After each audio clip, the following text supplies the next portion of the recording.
ஒரு படம் ஓடிச்சுன்னா ரெண்டாவது படம் ஓடிச்சுன்னா நம்ம பேச மாட்டாம ஆணவம் தூக்கிடும். கண்ணுக்கு முன்னாடி இந்த பவித்திரெல்லாம் நம்மளுடைய பார்த்து வந்தவங்க. அது ஒரு படம் ஓடிச்சு வணக்கம் சொல்ல மாட்டேங்கிறாங்க. வாய் வலிக்குது. தேட்டுக்காரங்க எனக்கு கொடுக்கலைன்னா செத்து போவேன். ஐயா ஒரு படத்தை கொடுக்கலைன்னா செத்து வண்டி கட்டி போன ஒரே படம் அவருக்கு தான். ரஜினிகாந்த் எல்லாம் பயந்துட்டாங்க. எப்ப பார்த்தாலும் ஒரு 10 பொம்பளோட மணியோட கேரவன்ல ஜாலியா ஜாலியா இருப்பாரு. எங்க டைரக்டர் வந்து நல்லா இருக்கும்போது பைசா சேர்த்து வச்சு அப்புறம் எந்த காரணத்தை முன்னிட்டு ஒரு பொண்ணு பாரு பேசு அதை விட்டுட்டு வந்துருக்கு. அது எப்படி அதுலதான் அவர் வந்து ஆக்சுவலா ஒரு பெண் பழக்கம் நிறையான்னு கேள்வி. போய் நல்ல ஒரு பேரும் புகழும் எடுத்து நல்லா சம்பாரிச்சு எப்படிங்க அந்த போதைக்கு அடிமையா அழிஞ்சு போறாங்க? ஏமா போதைக்கு அடிமையெல்லாம் பரவாயில்லமா, ஆணுவ திமிரு. நான் இப்படித்தான் நினைப்பேன் அப்படித்தான் நினைப்பேன். நிறைய அந்த எவ்வளவு தண்ணி எடுப்பேம்மா, எவ்வளவு ஒரு பாட்டு ஒரு புல்லு இருப்பீங்களா, ஒரு முக்கா எடுப்பா போதாயிரம் அப்படிதான். இவன் ஒரு நாளைக்கு எவ்வளவு அனுப்பான், ஒரு புல்லு ஒன்று. ஆனா சொட்டையெல்லாம் இல்ல வித்து அடமானம் போட்டெல்லாம் அடிக்கிறாங்க. அதுல ஒரு கெட்ட பழக்கம் ஏதாச்சும் வச்சிருப்பாங்க. எத்தனை குடும்பம் சினிமாவில் குடும்பம் பூரா போயிருக்கு. அரசு பள்ளி மாணவ செல்வங்களின் மருத்துவ கனவை நனவாக்கும் நாமக்கல் குறிஞ்சி நீட் அகாடமி. ஓராண்டு நீட் பயிற்சி வகுப்புகள் ரிப்பீட்டர்ஸ் பேட்ச் சேர்க்கை நடைபெறுகிறது. குறிஞ்சி கல்வி நிறுவனங்கள், காவேட்டிப்பட்டி, நாமக்கல். வணக்கம் மக்களே. ஆக்சுவலா நம்ம கூட பாத்தீங்கன்னா ஃபேமஸான ஆக்டர் சாரப்பாம்பு சுப்பராஜ் சார் இருக்காரு. அதாவது வந்து அவரோட ஊர்ல இருந்து டைரக்ட் பண்ணணும், ஒரு பெரிய ஆளா வந்து சினிமா இண்டஸ்ட்ரியில ஜொலிக்கணும்னு சொல்லிட்டு கண்ணதாசன் சாரை போய் பார்த்து இம்ப்ரெஸ் பண்ணி கண்ணதாசன் சாரே வந்து டிக்கெட் போட்டு இவரை வந்து கூட்டிட்டு வந்திருக்காரு. சோ கண்ணதாசன் சார் முதல் இன்றைய காலகட்டத்துல இப்ப இருக்க ஜெனரேஷனுக்கு அனிருத் சார் வரை இவர் பார்த்திருக்காருங்க. லெட்ஸ் வெல்கம் சாரப்பாம்பு சுப்பராஜ். வணக்கம் சார். வணக்கம். வணக்கம். ஐவிசிசி கிட்ட காளி குரு ஒரு பொண்ணு. அப்புறம் வந்து வின்சென்ட் மாஸ்டர் இந்த திருடி படம் முதல்ல வந்து எடுத்தாங்கல்ல, மைடியர் குட்டி சாத்தான்ல, அதுக்கெல்லாம் நாங்க தான் கோ டைரக்டர். அப்ப 75,000 ரூபாய் வாங்கினேன் சம்பளம். போதுமா? அப்ப பார்த்து எல்லா திருடி படத்துக்கும் நான் தான் கோ டைரக்டர். யாரு வின்சென்ட் மாஸ்டர் அங்க பிஸி பயங்கரம். அன்னை பூமி இங்க ஒர்க் பண்ணுவேன், அங்க போவேன். அப்படி 5 மொழியில படம் பண்றோம். எல்லாத்துக்கும் கோ டைரக்டர் நான் தான். அப்புறம் வந்து என்ன பண்ணா கே ரங்கராஜன், இவர் மணிவன் வேலை செய்யறேன். மணிவன் சார் வந்து பயங்கரமா டைலாக்கே பேப்பர்ல எழுத மாட்டாருமா, எல்லாம் மைண்ட் தான். நீ பேசு, இந்த பேசு பேசு பேசு, அவன் வரலையா இதை பேசு அடுத்து நீங்க ஒண்ணு உங்களுக்கு பேசு, அப்புறம் வரலையா மாத்தி டக்கு டக்கு அவன் குழம்பிடுவான். டி ராஜேந்திரன் அப்படித்தான். அவர் தான் மாத்தி ஐயோ சார் எந்த டைலாக் பேசுற, நீ ஏதோ டைலாக் பேசுறா. அப்படி ஒரு கவலையே படாம ரிஸ்க் எடுக்காம ஜாலியா டேர் பண்ணிட்டு இருப்பாரு. டாலி போயிட்டு டாலி வா எல்லாம் சொல்லுவாரு. அந்த மாதிரி உள்ளது. ஆனா கோவக்காரன் மணிவண்ணன் சார் அடிச்சு போடுவாரு எல்லாரையும். அடி வாங்கிருக்கீங்களா? ஆமா, அடி கோவத்துல அடிவாங்க போயா வேலை செய்ய மாட்டேன்னு சொல்லி வந்துட்டேன். அப்புறம் என்ன பண்ணீங்க? அப்புறம் நான் வந்து இவர்கிட்ட கே ரங்கராஜ் கிட்ட ஒர்க் பண்ணேன். அங்க ஒர்க் பண்ணிட்டு என்ன பண்ணிட்டேன், சிராஜ் டைரக்டர் சிராஜ் பண்ணாரு. அப்ப அங்க டிகே போஸ் டைரக்ட் பண்ணாரு. அங்க ஒரு பொண்ணு போல. அப்பதான் நான் வந்து எனக்கு ராஜ்கிரண் சார் கிழக்கே போர்ல அவர் வாங்கின படம் அப்போல இருந்து தெரியும். எங்க படம்லாம் அவர் தான் வாங்குறாரு. அப்புறம் வந்து சுப்ராஜ் வந்து நம்ம படத்துக்கு ஒரு பொண்ணு சுப்ராஜ் சொல்லி இங்க கொண்டு சிராஜ் கிட்ட ஒன்னு விட்டார். அதுல இருந்து 13 ஆண்டுகளாக நான் வந்து அவருக்கு தான் ஒர்க் பண்ணேன். அப்புறம் ராதாபதி ஒர்க் பண்ணியிருக்கிறேன். அப்புறம் வந்து செந்தில்நாதன் ஒர்க் பண்ணி, பூந்தோட்ட காவலுக்காரன் யாக்கத்தலிக்கான் கிட்ட ஒர்க் பண்ணியிருக்கிறேன். அடுத்து வந்து செல்வமணி கிட்ட ஒர்க் பண்ணியிருக்கேன். நான் 18 இயக்குனர் ராமராஜன் கிட்ட ஒர்க் பண்ணியிருக்கேன். ராமராஜன் படம் மட்டுமே 19 படத்துக்கு அசோசியேட் டைரக்டர். அவர் 49 படம் 50 படம் நடிச்சிருக்காரு. 19 படத்துக்கு நான் தான் கோ டைரக்டர். அப்படி ஒரு மனுஷன் நான் பார்த்ததே இல்லை. எப்படி சொல்றீங்க? எது உங்களை ரொம்ப இம்ப்ரெஸ் பண்ணுச்சு? ஏம்மா இன்னைக்குமா நான் டேரக்டர்கள்ல ஓகோன்னு வந்து ஒரு படம் ஓடிச்சுன்னா 2வது படம் ஓடிச்சுன்னா நம்மள்ட்ட பேச மாட்டாம ஆணவம் தூக்கிடும். ஆணும் தூக்கிடும். இதே தாசே வந்து 2 படத்துக்கு பண்ணானா அவன் பேச மாட்டான். இல்ல இவனே, எனக்கு கண்ணுக்கு முன்னாடி இந்த பவித்திரெல்லாம் நம்மளுடைய பார்த்து வந்தவங்க. ஆ, அது ஒரு படம் ஓடிச்சு வணக்கம் சொல்ல மாட்டேங்கிறாங்க. வாய் வலிக்குது. ஆனா அந்த இடத்துல ஆர்கே செல்வமணி பெரிய இயக்குனரான இன்னமும் அன்பு என்னடா சுப்ராஜ் நல்லாக்கியா நானு டேய் என்ன நானும் செல்வமணி போடா வாடான்னு சொல்றது ஒரே ஆள் நான் தான். வடிவேல் சாருக்கு அப்புறம் நீங்க இவர்தான் போடா வாடான்னு. எல்லாம் யாரா இருந்தாலும் சொல்லுவேன். ஆனா இவர் நண்பன். அப்ப ராமராஜ் சார் ஓகோன்னு இருக்காருமா. தங்கம் ஒரு படம். என்ன பத்த ராஜாவும் திண்டுக்கல் எடுக்கிறோம். ஐயோ எம்ஜிஆர் மாதிரியே இருக்கப்பா ஐயா ராஜா பொம்பளைலாம் ஓடி கத்துக்க. அவ்வளவு கூட்டம். ஃபேன்ஸ் அதிகம் அவருக்கு. கரகாட்டக்காரன் வந்துச்சுமா. பிச்சிக்கிச்சு ஃபேன்ஸ். தேட்டுக்காரங்க எனக்கு கொடுக்கலாம் செத்து போவேன். ஐயா ஒரு படத்துல கொடுக்கலாம் சேர்த்து வண்டி கட்டி போன ஒரே படம் அவருக்கு தான் எம்ஜிஆருக்கு. ஆமா, பிறகு இவர் தான். ரஜினிகாந்த் எல்லாம் பயந்துட்டாங்க.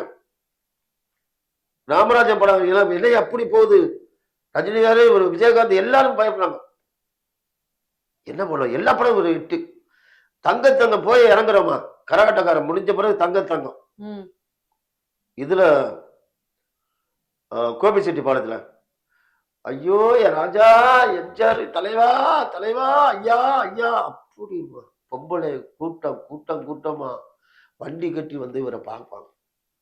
அப்படி இருந்தும் எந்த படம் ஒர்க் பண்ணாலும் அவருக்கு புக் பண்ணா யாரு அசோசியேட் கேட்பாப்ல. நீங்க தான் டைரக்டர்னா நீங்க வந்து சுப்ராஜ் வச்சுக்கன்னு சொல்லுவாங்க.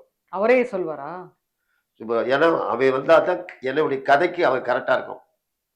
அப்ப ஒரு நாளோட சலிக்காம ஓகோன்னு இருக்க அவனுக்கு பின்னாடி இன்னமும் அதே ஒரே குணமா இருக்க ஒரே நடிகர் அவருக்கு. ஆக்சுவலா மணிவண்ணன் சார் கூட ஒர்க் பண்ணீங்களா? அதுல ஏதாவது மறக்க முடியாது? நிறைய இருக்கு அவர்கிட்ட கதையா இருக்கும். இப்ப நாங்க 2 பேரும் நடிக்கும் போதே பயங்கரமா கதையா இருக்கும். நாங்க இப்ப இதுல அவர் தான் கேரவன் முதல்ல கேரவன் வாங்கினார். கேரவன். அடுத்தது ரகுவரன். எப்ப பார்த்தாலும் ஒரு 10 பொம்பளோட இருப்பாரு மணிவண்ணன். கேரவன்ல ஜாலியா இருப்பாரு.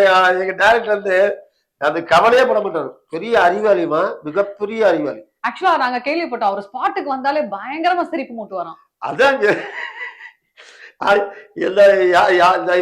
இந்த அம்மா தான் சோடிய ஐயா உனக்கு வேற பொண்ணு கிடைக்கலையா?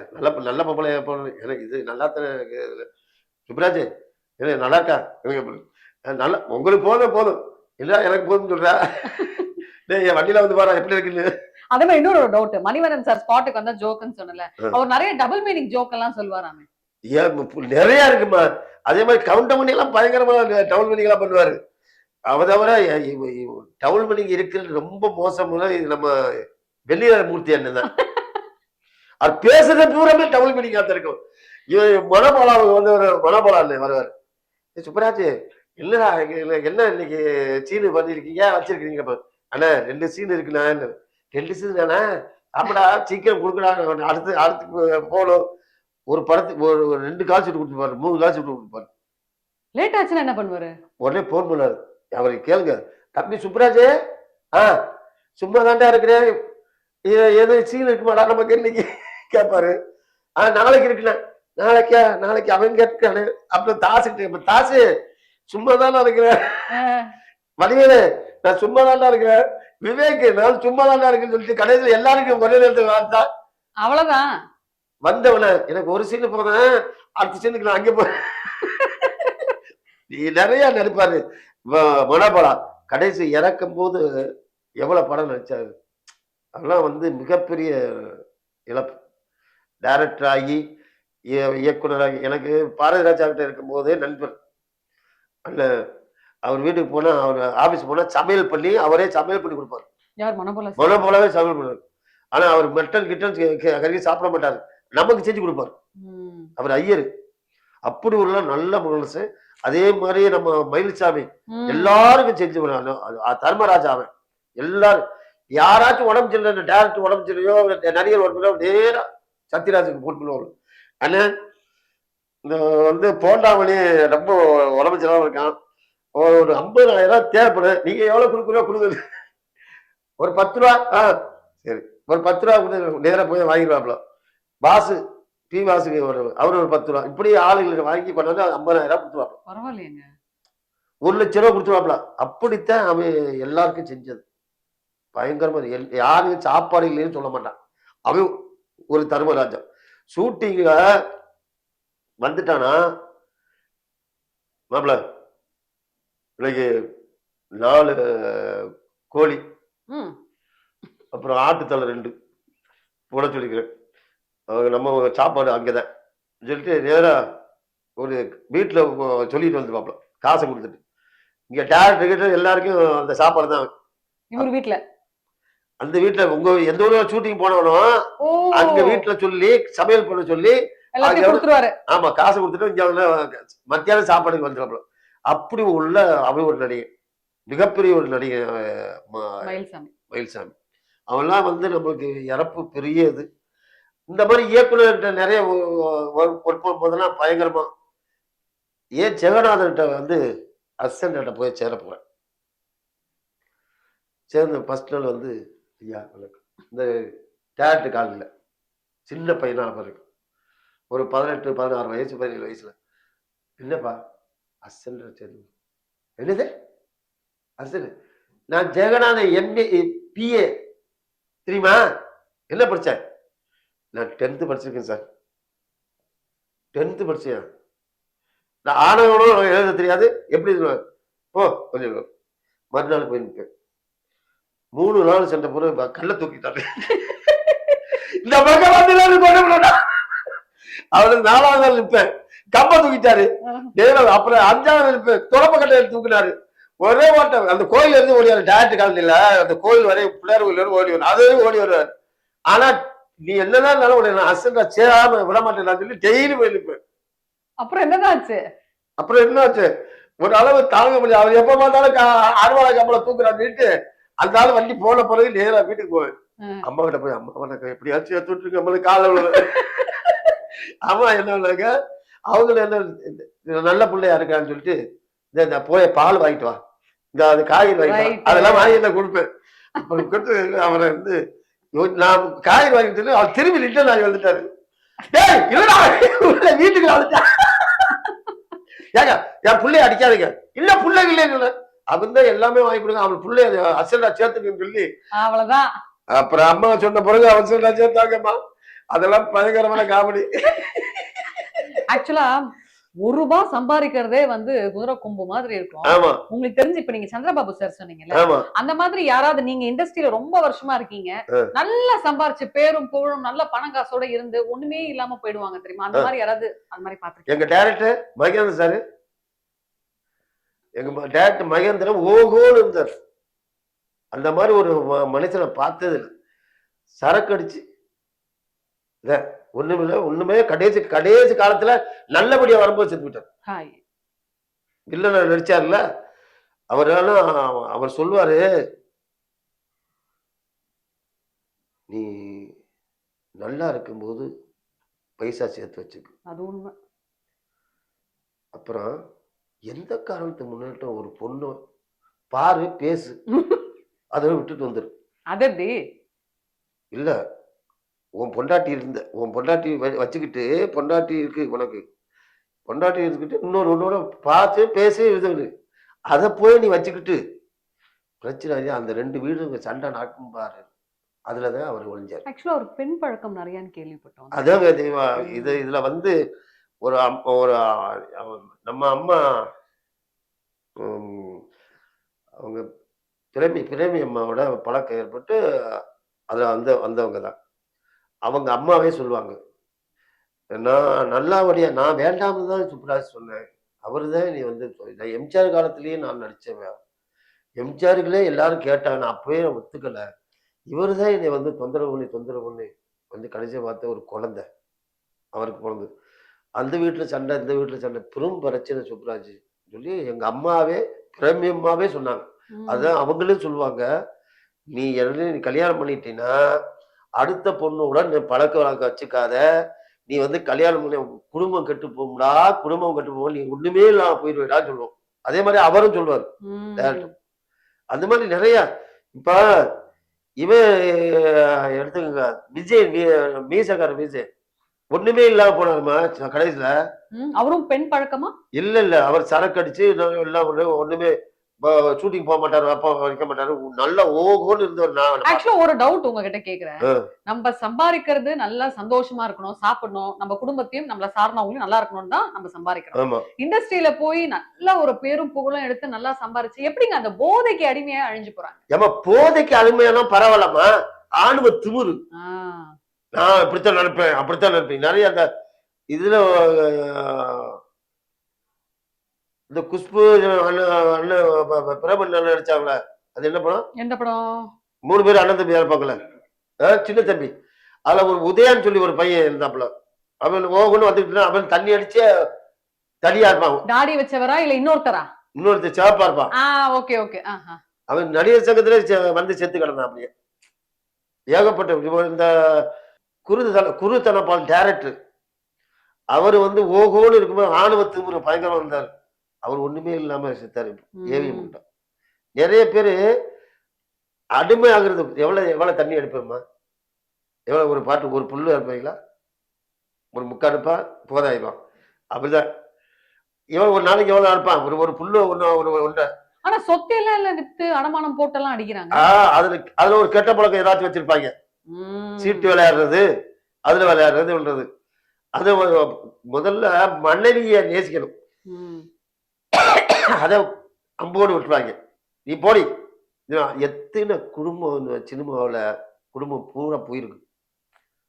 அது எல்லாம் இந்த தண்ணி போதைக்கு அடிமாயி. ஆக்சுவலா இது உண்மைதானையா? இது மாதிரி வந்துட்டு சினிமா இண்டஸ்ட்ரியில வந்து பெண் பழக்கத்தாலையும் குடிப்பழக்கத்தாலையும் தான் நிறைய குடும்பம் பிளவே வந்தது. ஆமா, அதாவது சினிமாவில் வந்து இதுவரையும் நாம 46 ஆண்டுகளாக நான் எல்லா இயக்குனரும் தெரியும், எல்லா நடிகரும் தெரியும், எல்லா மியூசிக் டைரக்டரும் தெரியும், எல்லா தயாரிப்பாளரும் தெரியும்.